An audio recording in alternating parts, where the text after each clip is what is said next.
नमस्कार दोस्तों।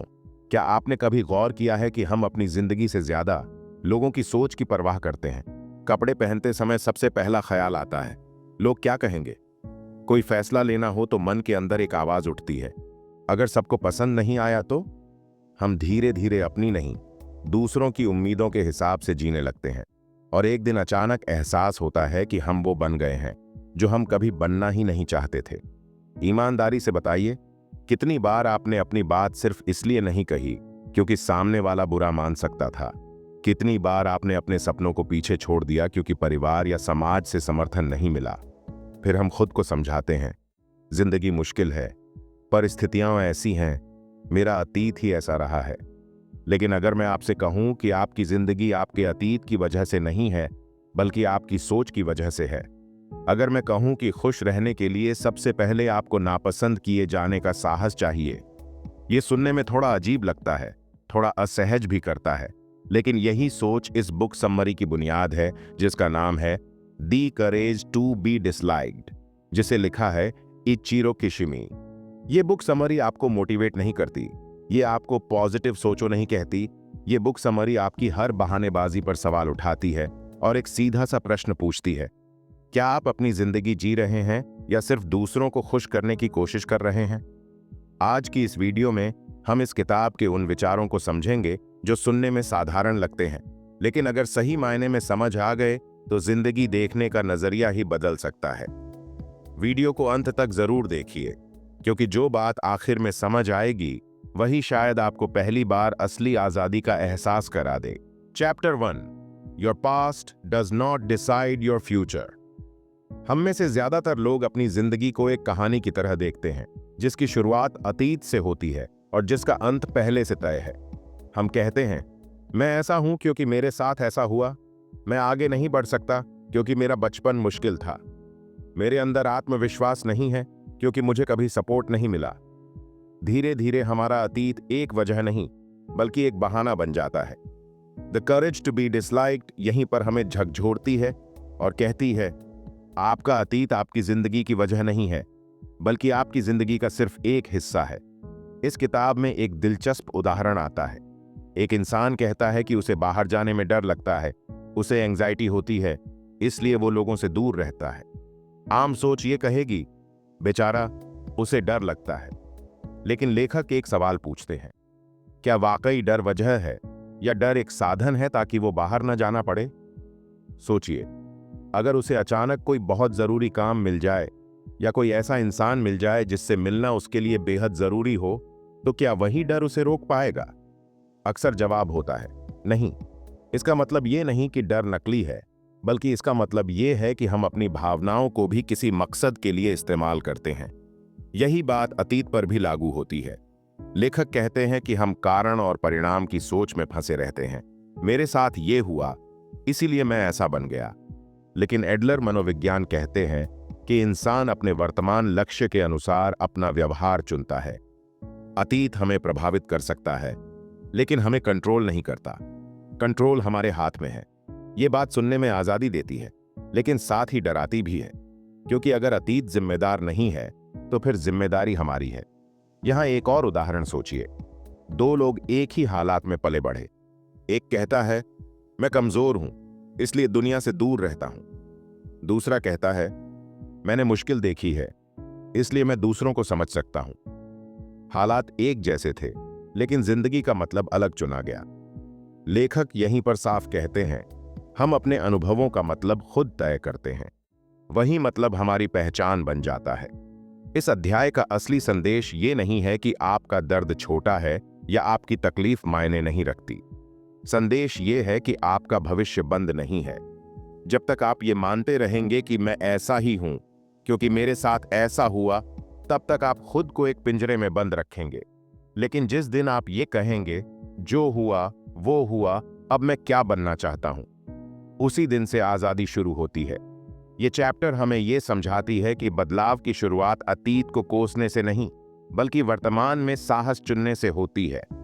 और यही साहस आगे चलकर हमें उस जिंदगी की तरफ ले जाता है जो हमने कभी सोची भी नहीं थी। Chapter 2, the freedom to be disliked. इस दुनिया में शायद सबसे भारी बोझ कोई चीज है तो वो है दूसरों को खुश रखने की जिम्मेदारी। हम सुबह उठते हैं तो सोचते हैं, आज ऐसा क्या करूं कि कोई नाराज ना हो। बोलते हैं तो शब्द तौलकर, फैसले लेते हैं तो डर के साथ, और कई बार चुप सिर्फ इसलिए रहते हैं क्योंकि हमें नापसंद किया जाना मंजूर नहीं। यह अध्याय इस डर को सीधे चुनौती देती है और कहती है, जब तक आप हर किसी को पसंद आने की कोशिश करेंगे, तब तक आप कभी आजाद नहीं हो सकते। लेखक एक बहुत सादी लेकिन गहरी बात कहते हैं। अगर आप अपनी जिंदगी अपनी शर्तों पर जीना चाहते हैं, तो ये तय है कि कुछ लोग आपसे नाखुश होंगे। ये कोई गलती नहीं है, ये जिंदगी का नियम है। सोचिए, अगर आप सच बोलते हैं तो कोई ना कोई नाराज होगा। अगर आप अपने सपने चुनते हैं तो कोई ना कोई कहेगा गलत कर रहे हो। अगर आप अपनी सीमाएं तय करते हैं तो कोई आपको स्वार्थी बोलेगा। सवाल ये नहीं है कि लोग क्या कहेंगे, सवाल ये है कि क्या आप हर आवाज को अपनी जिंदगी का रिमोट कंट्रोल देना चाहते हैं। लेखक एक बहुत ही दमदार विचार देते हैं। आपकी जिंदगी का काम है अपने लिए जीना, न कि हर किसी की उम्मीदें पूरी करना। जब आप किसी को खुश करने के लिए जीते हैं, तो आप असल में उसकी जिंदगी जी रहे होते हैं, अपनी नहीं। और हैरानी की बात यह है कि फिर भी कोई पूरी तरह खुश नहीं होता। आप जितना झुकते हैं, लोग उतना ही आपसे उम्मीद करने लगते हैं। यहां लेखक कार्य का विभाजन का विचार सामने लाते हैं। आपकी जिम्मेदारी है ईमानदारी से जीना, लेकिन लोग आपको पसंद करें या नहीं, ये उनका काम है। आप अपनी तरफ से सही कर सकते हैं, लेकिन दूसरों की भावनाओं का बोझ उठाना आपका काम नहीं है। जब आप ये बात समझ लेते हैं, तो अंदर एक अजीब सी हल्कापन महसूस होता है, जैसे किसी ने कंधों से बहुत पुराना बोझ उतार दिया हो। नापसंद किए जाने की आजादी का मतलब बदतमीज या बेरहम होना नहीं है। इसका मतलब है अपने डर के बावजूद सच चुनना। इसका मतलब है ये मान लेना कि हर इंसान आपको पसंद नहीं करेगा, और ये बिल्कुल ठीक है। जब आप ये साहस जुटा लेते हैं, तब पहली बार आप सांस लेते हैं बिना डर के, बिना सफाई दिए, बिना हर वक्त खुद को साबित करने की जरूरत के। इस अध्याय का असली संदेश यही है, जो इंसान नापसंद किए जाने से डरता है, वो कभी अपने रास्ते पर नहीं चल पाता। लेकिन जो इंसान इस डर को स्वीकार कर लेता है, वही सच में आजाद होता है। और यही आजादी आगे चलकर आपको उस जिंदगी के करीब ले जाती है जो सच में आपकी अपनी है। Chapter 2, the freedom to be disliked. इस दुनिया में शायद सबसे भारी बोझ कोई चीज है, तो वो है दूसरों को खुश रखने की जिम्मेदारी। हम सुबह उठते हैं तो सोचते हैं, आज ऐसा क्या करूं कि कोई नाराज ना हो। बोलते हैं तो शब्द तौलकर, फैसले लेते हैं तो डर के साथ, और कई बार चुप सिर्फ इसलिए रहते हैं क्योंकि हमें नापसंद किया जाना मंजूर नहीं। यह अध्याय इस डर को सीधे चुनौती देती है और कहती है, जब तक आप हर किसी को पसंद आने की कोशिश करेंगे, तब तक आप कभी आजाद नहीं हो सकते। लेखक एक बहुत सादी लेकिन गहरी बात कहते हैं। अगर आप अपनी जिंदगी अपनी शर्तों पर जीना चाहते हैं, तो ये तय है कि कुछ लोग आपसे नाखुश होंगे। ये कोई गलती नहीं है, ये जिंदगी का नियम है। सोचिए, अगर आप सच बोलते हैं तो कोई ना कोई नाराज होगा। अगर आप अपने सपने चुनते हैं तो कोई ना कोई कहेगा गलत कर रहे हो। अगर आप अपनी सीमाएं तय करते हैं तो कोई आपको स्वार्थी बोलेगा। सवाल ये नहीं है कि लोग क्या कहेंगे, सवाल ये है कि क्या आप हर आवाज को अपनी जिंदगी का रिमोट कंट्रोल देना चाहते हैं। लेखक एक बहुत ही दमदार विचार देते हैं। आपकी जिंदगी का काम है अपने लिए जीना, न कि हर किसी की उम्मीदें पूरी करना। जब आप किसी को खुश करने के लिए जीते हैं, तो आप असल में उसकी जिंदगी जी रहे होते हैं, अपनी नहीं। और हैरानी की बात यह है कि फिर भी कोई पूरी तरह खुश नहीं होता। आप जितना झुकते हैं, लोग उतना ही आपसे उम्मीद करने लगते हैं। यहां लेखक कार्य का विभाजन का विचार सामने लाते हैं। आपकी जिम्मेदारी है ईमानदारी से जीना, लेकिन लोग आपको पसंद करें या नहीं, ये उनका काम है। आप अपनी तरफ से सही कर सकते हैं, लेकिन दूसरों की भावनाओं का बोझ उठाना आपका काम नहीं है। जब आप ये बात समझ लेते हैं, तो अंदर एक अजीब सी हल्कापन महसूस होता है, जैसे किसी ने कंधों से बहुत पुराना बोझ उतार दिया हो। नापसंद किए जाने की आजादी का मतलब बदतमीज या बेरहम होना नहीं है। इसका मतलब है अपने डर के बावजूद सच चुनना। इसका मतलब है ये मान लेना कि हर इंसान आपको पसंद नहीं करेगा, और ये बिल्कुल ठीक है। जब आप ये साहस जुटा लेते हैं, तब पहली बार आप सांस लेते हैं बिना डर के, बिना सफाई दिए, बिना हर वक्त खुद को साबित करने की जरूरत के। इस अध्याय का असली संदेश यही है, जो इंसान नापसंद किए जाने से डरता है, वो कभी अपने रास्ते पर नहीं चल पाता। लेकिन जो इंसान इस डर को स्वीकार कर लेता है वही सच में आजाद होता है। और यही आजादी आगे चलकर आपको उस जिंदगी के करीब ले जाती है जो सच में आपकी अपनी है। Chapter 3, separation of tasks, what is yours, what is not. हमारी जिंदगी की बहुत सारी उलझनें किसी बड़ी समस्या से नहीं, बल्कि एक छोटी सी गलतफहमी से पैदा होती हैं। हम वो जिम्मेदारियां उठा लेते हैं जो असल में हमारी होती ही नहीं। हम ये तय करने लगते हैं कि सामने वाला क्या सोचेगा, क्या महसूस करेगा, हमारे फैसले से वो खुश होगा या नाराज। चैप्टर 3 यहीं पर एक बहुत साफ लाइन खींचती है और कहती है, हर इंसान का अपना काम होता है और हर काम की अपनी सीमा होती है। लेखक एक आसान सा सवाल पूछते हैं, इस काम का नतीजा किसे भुगतना पड़ेगा? अगर जवाब है मुझे, तो वो आपका काम है, और अगर जवाब है किसी और को, तो फिर वो आपका काम नहीं है।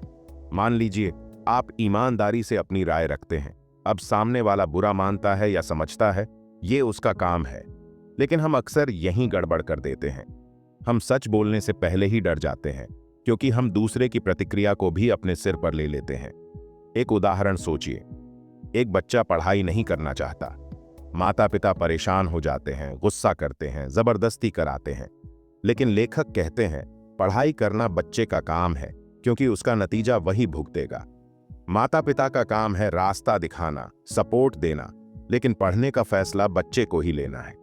जब हम दूसरों का काम अपने हाथ में लेने लगते हैं, तब रिश्ते नियंत्रण में बदल जाते हैं और प्यार दबाव बन जाता है। यही बात बड़ों की जिंदगी में भी लागू होती है। आप किसी को सलाह दे सकते हैं, मदद कर सकते हैं, लेकिन उसके फैसले बदलना आपका काम नहीं है। अगर कोई आपकी मदद नहीं लेता, तो उसे जबरदस्ती बचाने की जिम्मेदारी भी आपकी नहीं है। यह समझना आसान नहीं होता, क्योंकि हमें लगता है कि ऐसा करना स्वार्थी है। लेकिन किताब साफ कहती है, दूसरों के काम में दखल देना असल में उनका सम्मान न करना है। जब आप कार्य का विभाजन समझ लेते हैं, तब बहुत सारे झगड़े अपने आप खत्म हो जाते हैं। आपको सफाई देने की जरूरत नहीं रहती, हर किसी को मनाने की मजबूरी नहीं रहती।